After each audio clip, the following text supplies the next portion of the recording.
Hey everyone, it's Miss Brooks with your Daily Dose of Math. Today we're going to be continuing our discussion on Section 5 of Chapter 1, Solving Inequalities in One Variable. So this will be the second part of our notes, and we're actually going to take a look at multi-step inequalities. Now before we get started, the same rules apply as they did in two-step inequalities. The greater than and less than symbols means we're going to use an open circle when we graph. Greater than or equal to or less than or equal to means we're going to use a closed circle when we graph. And anytime we multiply or divide by a negative number, we're going to flip the inequality symbol. Now you do not need to copy down this slide because all of these notes were taken in the last set of notes that we did, but I just wanted you to be aware that all of the rules are exactly the same. It's just going to be now we have to distribute or combine like terms or move variables to the same side in these problems. So our first problem says 6x minus 7 is greater than 2x plus 17. So we're going to solve these like we would a normal equation. So I'm going to draw a line down my inequality symbol, and then I want to get my variables on the same side. So I have a 6x and I have a 2x. Since 2 is smaller, I'm going to move that variable, and I'm going to do that by subtracting 2x on both sides. So 6x minus 2x is 4x. Bring down minus 7. Bring down 17. I then want to get 4x by itself, so I'm going to add 7 to both sides. So I'm going to have 4x, 17 plus 7 is going to be 24, and then divide by 4.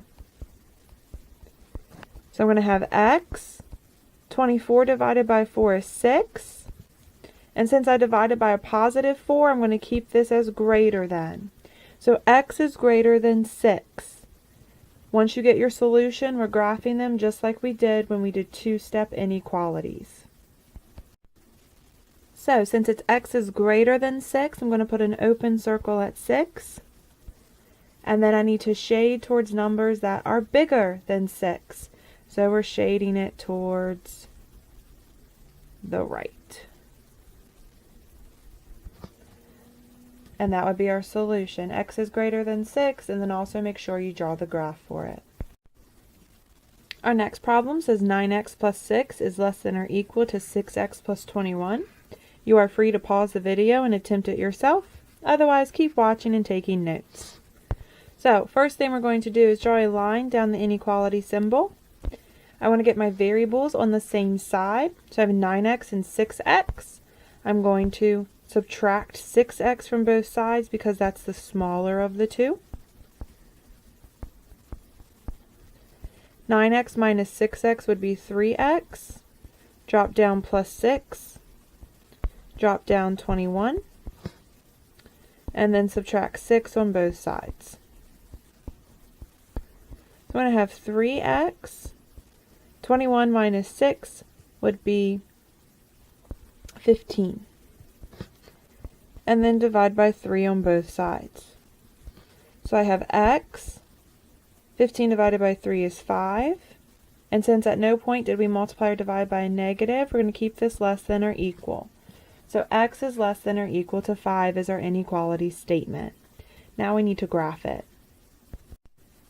So when I graph x is less than or equal to 5, that tells me I'm going to put a closed circle at 5. And then I need to shade towards numbers that are less than 5. So I'm going to shade to the left. So the inequality statement and our graph would be the solution to our problem. Our next example says negative 6 times the quantity x minus 5 is less than or equal to 15. So to solve this problem, we're going to draw a line down the inequality symbol. And then we want to get rid of the parentheses first. So we're going to distribute negative 6 to the x and negative 5 to get negative 6x plus 30, because two negatives make a positive, and then drop down 15. Now it's just a two-step equation. So we're going to subtract 30 on both sides. So we have negative 6x. 15 minus 30 is negative 15. And then we're dividing by negative 6. So we're going to have x. Two negatives make a positive. And 6 goes into 15 2.5 times. So this would be 2.5. Now, since we did divide by a negative on both sides, we do need to flip this to be greater than or equal. So x is greater than or equal to 2.5. And then we're going to want to graph it. So when I graph x is greater than or equal to 2.5, I'm going to need to put a closed circle at 2.5. So I'm going to estimate here. It's going to be between 2 and 3. So between 2 and 3, I'm going to put a closed circle. And then I need to shade towards numbers that are bigger than 2.5. So this would be shading to the right. So x is greater than or equal to 2.5, and then a closed circle at 2.5 shaded to the right are our solutions. And our last problem. 14x plus 7 is less than 7 times the quantity negative 2x plus 5. If you think you're good to try this problem yourself, then pause the video and try it. Otherwise, keep watching and taking your notes. So what we're going to do is we're first going to distribute the 7 on the right-hand side. So I'm going to drop down 14x plus 7 on the left, and then distribute on the right to get negative 14x plus 35. I then want to get my variables on the same side. So I'm going to add 14x to both sides because a negative 14 is smaller than a positive 14. So this will give me 28x plus 7 with 35. And then I want to subtract 7 on both sides. So 28x, 35 minus 7 is 28. And then I want to divide by 28. So I'm going to have x. 28 divided by 28 is 1. And since at no point did we multiply or divide by a negative, this will be less than still. So x is less than 1 is our inequality statement. And now we just need to graph it. So when I graph x is less than 1, that tells me I'm going to put an open circle at 1. And then I need to shade towards numbers that are less than that. So I'm going to be shading to the left.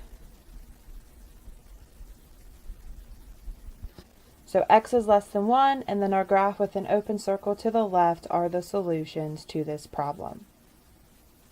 This concludes our lesson on Part 2 of Section 5, Solving Inequalities in One Variable. If you have any questions, please ask Miss Brooks. Otherwise, I'll catch you next time on your Daily Dose of Math with Miss Brooks.